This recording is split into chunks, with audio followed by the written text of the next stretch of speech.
Incurante, nella striscia di calce bianca tracciata sotto di lei, una mucca si trova inconsapevolmente con due zampe in Italia e con le altre due in quella che era al tempo la Jugoslavia. L'immagine fa il giro del mondo e la mucca, senza saperlo, diventa protagonista di uno dei momenti di svolta della storia del Novecento.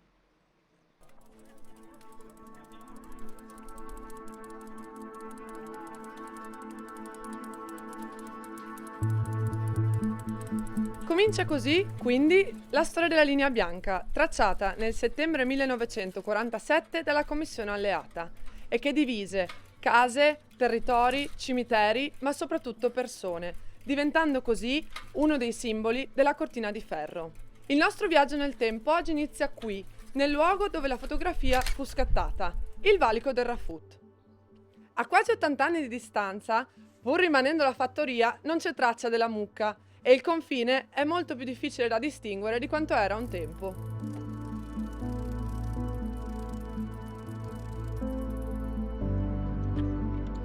Siamo nel 1947.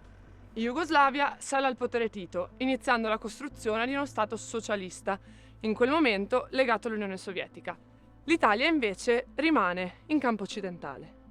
La Commissione interalleata decise dunque di tracciare il nuovo confine lungo quella linea che verrà definita la linea etnica. Siamo davanti alla stazione transalpina. Questa zona, insieme ai sobborghi orientali di Gorizia, a maggioranza slovena, venne staccata dal resto della città. Il territorio comunale di Gorizia venne dunque diviso tra due blocchi, due visioni contrapposte del mondo che si confrontavano qui, lungo questo confine. Ci ha raggiunti il dottor Piero Zin, grazie mille. Buongiorno. Siamo in uno dei luoghi simbolo della guerra fredda e credo non ci sia posto più adatto per quindi provare a definire cos'è stato questo conflitto. Quello della guerra fredda è stato un periodo segnato da tre fattori importanti: la presenza di due superpotenze, gli Stati Uniti e l'Unione Sovietica, in grado di esercitare un'influenza globale, poi una forte contrapposizione ideologica tra due visioni del mondo differenti e la conseguente divisione in due blocchi, schierato uno con gli Stati Uniti, l'altro invece con l'Unione Sovietica. Dunque invece che impatto ha avuto la guerra fredda su questo territorio? La guerra fredda ha avuto un impatto particolare sulle zone di confine, ovvero quelle zone che dopo la seconda guerra mondiale si sono trovate lungo la cortina di ferro. Per quanto riguarda il caso di Gorizia, direi che ci sono due aspetti fondamentali da tenere presente. Il primo è la divisione di comunità che avevano sempre vissuto insieme e che si trovano su due lati opposti della barricata, con forti ripercussioni sia sulla società sia sull'economia dell'area. Il secondo aspetto è invece quello della forte presenza di militari sul territorio, data la posizione strategica che la regione rivestiva durante la guerra fredda. Oggi il valico del Rafut è un luogo di memoria. Qui il confine e la guerra fredda sono stati musealizzati e resi parte del patrimonio storico del territorio. Il confine non è più solo un luogo dove finisce uno stato e ne inizia un altro, ma è anche uno spunto per raccogliere esperienze di vita e storie, come è stato fatto nel Museo del Lascia Passare che adesso visiteremo.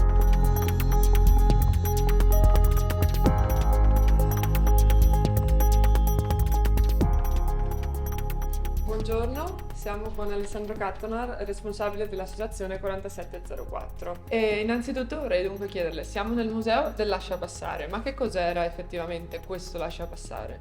Il lasciapassare è un documento, un particolare tipo di documento che verrà istituito nel 1947, quando proprio qui, in questo punto dove ci troviamo adesso, venne tracciato il confine di divisione fra Italia e Jugoslavia. Da quel momento, da quel 16 settembre del 47, la popolazione di quest'area non potrà più attraversare quella linea di confine, a parte coloro che saranno appunto in possesso di questo lasciapassare. Nei primi anni, nei primi 7 anni, questo documento ce l'avranno solo i contadini. Sarà un documento che permetterà a chi aveva i terreni divisi dal confine di continuare a poter coltivare la propria terra. Poi, col passare degli anni, dei decenni, il lasciapassare verrà dato un po' a tutte le persone che abitano nell'area di 10 km da una parte e dall'altra del confine, permetterà ai goriziani da una parte e dall'altra di attraversare questa linea. In questo luogo sono passate tante storie e questo museo è un po' la raccolta di queste esperienze. Se vuole spiegarci un po' in cosa consiste il progetto. Sì, questo piccolo museo è il punto conclusivo di un lungo percorso di ricerca guidato dall'Associazione 4704 che nell'arco di 15 anni ha raccolto più di 150 racconti di vita, testimonianze di italiani, sloveni, friulani, tedeschi che hanno vissuto e vivono in alcuni casi ancora oggi qui nell'area goriziana e ci hanno raccontato la loro vita, come è cambiata la loro vita nel corso dei decenni attraversando diversi regimi politici, diversi traumi e drammi, ma anche tanti momenti belli, momenti in cui questa comunità di confine ha rilevato tutta la sua potenzialità di una comunità appunto in cui tante lingue, tante culture diverse hanno convissuto, hanno dialogato, si sono ibridate. Ecco, questo piccolo luogo qui sul confine del 47 cerca di raccontare quest'area, un'area complessa che è stata un'area di frontiera, un'area di mescolanza fra identità, adesso è diventata area di confine, di divisione. Nel 2007 è ritornata ad essere un po' un'area di frontiera dopo l'ingresso della Slovenia in Unione Europea e nell'ottica del 2025 probabilmente lo sarà ancora di più.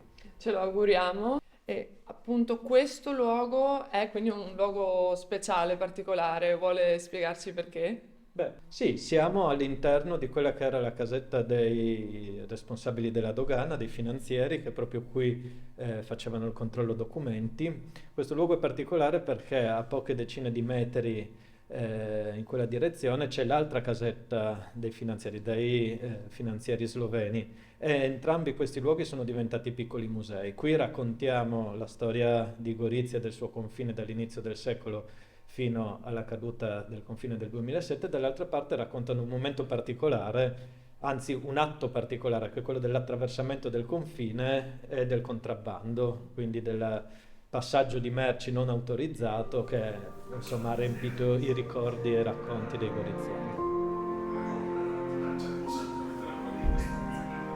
Questo invece è un tavolo interattivo, è un tavolo che è dedicato alla vita nel goriziano dopo la creazione del confine. Abbiamo scelto 5 oggetti iconici, 5 oggetti che rappresentano 5 aspetti della vita qui lungo il confine, fra cui ovviamente non poteva non esserci il lasciapassare. Il visitatore che arriva qui può scegliere uno degli oggetti e collocarlo al centro del tavolo. Dopodiché partiranno le testimonianze, i racconti e soprattutto le fonti televisive e cinematografiche che raccontano questo pezzo di vita.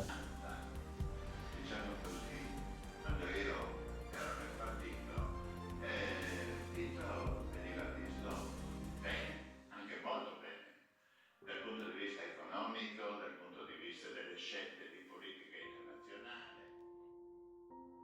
Abbiamo ascoltato interessanti esperienze e storie di vita al Museo del Lasciapassare. Adesso ci avviamo verso il Museo della Dogana di Coccau per ascoltare altre storie sul confine.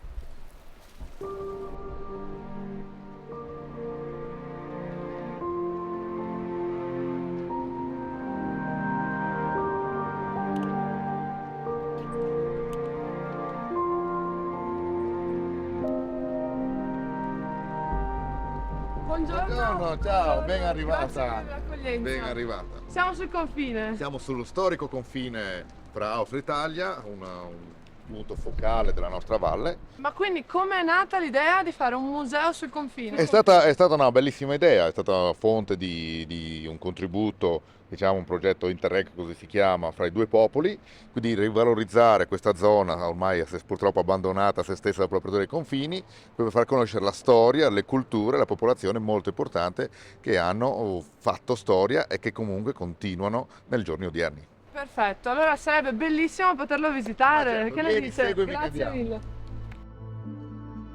mille. Siamo arrivati al museo. Eccoci qua, sì, siamo arrivati al cuore di questo nuovo museo. Beh, già qua, insomma, mi sembra di vedere una situazione ben diversa, con molte più persone di quelle che... Sì, questa è una bellissima foto storica, ripresa appunto degli anni del confine, e vediamo tutte queste persone che scendevano dai propri mezzi, insomma, per andare a dichiarare le Ok, merci ok. che acquistavano o esportavano, insomma, dai due confini. All'interno di questa immagine qua si vede anche, vedi, c'è la banca, c'è il tabacchi, Certo. ci sono distributori, perché? Perché era un punto fondamentale la banca, perché c'era questo cambio della Certo. valuta tra il scellino e la lira che era molto potente, quindi era molto vantaggioso per noi italiani. Ok. Quindi è una storia molto interessante. Sì, è molto interessante con tutti i suoi pro e contro, Certo. perché logicamente questa semplificazione del mondo doganale, quindi l'apertura di questi confini, ha portato anche un pochettino allo spopolamento, perché se si pensa che tutte le zone di confine aveva un insieme di persone che andavano dai finanzieri, dai doganieri, spedizionieri, le ferrovie,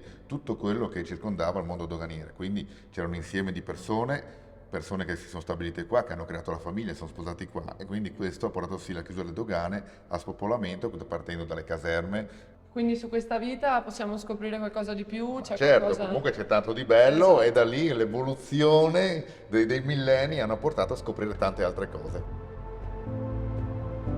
Il nostro viaggio nel tempo è quasi concluso, ma prima vorrei invitarvi a scoprire numerosi altri luoghi che raccontano il periodo della Guerra Fredda in Friuli, Venezia Giulia.